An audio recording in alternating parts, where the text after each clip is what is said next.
येत्या 48 तासामध्ये मुंबईसह मराठवाडा, मध्य महाराष्ट्र आणि विदर्भात मुसळधार पावसाचा अंदाज वर्तवण्यात आलेला आहे।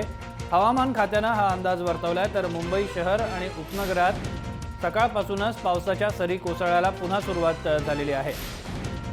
मुंबईमध्ये देखील आज मुसळधार पाऊस होईल असा अंदाज वर्तवण्यात आलाय। गुरुवारपासून पावसाचा जोर वाढलाय।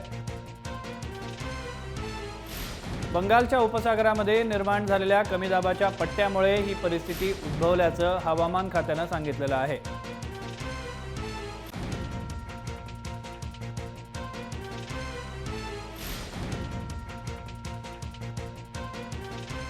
सीमा दाते यांच्याकडून अधिक माहिती घेऊया। सीमा, मुंबईची काय परिस्थिती आहे? मुंबईमध्ये गेले 3 ते 4 दिवस मुसळधार पाऊस पडतोय। आत्ताची सध्याची काय परिस्थिती आहे?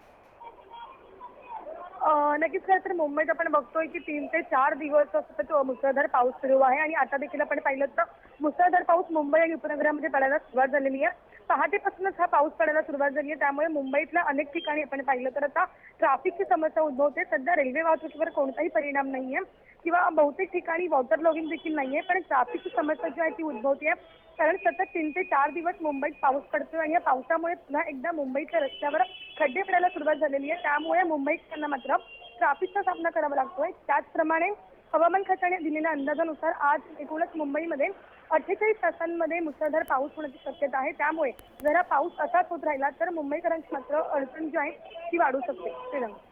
सध्या मुंबईच्या कोणकोणत्या भागामध्ये पाऊस सुरू आहे याबाबत काही वृत्त कळू शकलंय का? नक्कीच मुंबईतल्या सायन, दादर, घाटकोपर, भायखळापर्यंत या सगळ्या दक्षिण मुंबईतल्या भागात जर आपण पाहिलं तर पाऊस सुरू आहे आणि त्याचबरोबर मुंबईच्या पूर्व उपनगरामध्ये देखील सध्या पाऊस सुरू आहे। पश्चिम उपनगरामध्ये देखील काही प्रमाणात काही ठिकाणी पावसाच्या रिमझिम सरी ज्या त्या होत आहेत, मात्र मुसळधार पाऊस जो आहे तो आज दिवसभरामध्ये होणार आहे। मग मुंबई, कोकण, गोवा या सगळ्या क्षेत्रामध्ये होणार आहे। त्यामुळे जर मुंबईत असाच पाऊस येत्या 24 तासामध्ये सुरू राहिला तर नक्कीच मुंबईकरांच्या समस्या वाढू शकतात। धन्यवाद सीमा, तुम्ही दिलेल्या या माहितीबद्दल।